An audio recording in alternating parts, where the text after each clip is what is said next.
कुछ समय पहले न्यूट डंबलडोर के आदेश पर किलिन एक पौराणिक जीव को खोजने के लिए चीन गया था। किलिन के पास एक अनोखी शक्ति थी।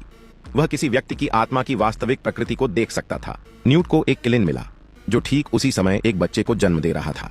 उसके सामने एक हिरण के बच्चे जैसा नाजुक जीव खड़ा था।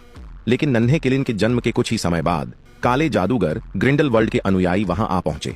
काले जादू का उपयोग करते हुए उन्होंने बेरहमी से मां किलिन की हत्या कर दी और न्यूट पर भीषण हमला किया। संख्या में कम और घिरे होने के कारण न्यूट ने नवजात को उठाया और बिना किसी हिचकिचाहट के वहां से भाग निकला। वह घने बांस के जंगलों के बीच से दौड़ा, लेकिन घबराहट में वह एक गहरी खाई में गिर गया। असहाय बच्चा पानी में अकेला तैरता रहा, खोया हुआ और भ्रमित, जब तक कि ग्रिंडलवल्ड के अनुयायी क्रेडेंस ने आकर उसे पकड़ लिया। जब न्यूट को होश आया तो वह स्तब्ध और दिशाहीन था। वह मां किलिन के पास वापस लौटा और उसकी मृत्यु का कारण बनने के अपराध बोध से भर गया। तभी एक और डगमगाता हुआ नवजात किलिन उसके पास आया। पता चला कि किलिन हमेशा ट्विंस में पैदा होते हैं। अत्यधिक खुश होकर न्यूट ने बच्चे को गोद में लिया और थकान के कारण सो गया। अपने बच्चे को सुरक्षित हाथों में देखकर मरती हुई मां ने अपनी आंखों से आखिरी आंसू बहाया।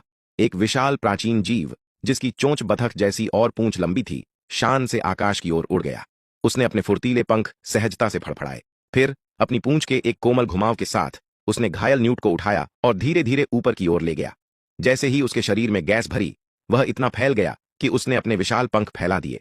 अब पूरी तरह से एक विशाल पक्षी में बदल चुका वह जीव अपने लंबे पंखों को फैलाकर ऊंचे पहाड़ों के ऊपर से आकाश में उड़ने लगा। इस प्रकार जुड़वां किलिन डंबलडोर और ग्रिंडलवल्ड के विरोधी खेमों के बीच बढ़ गए।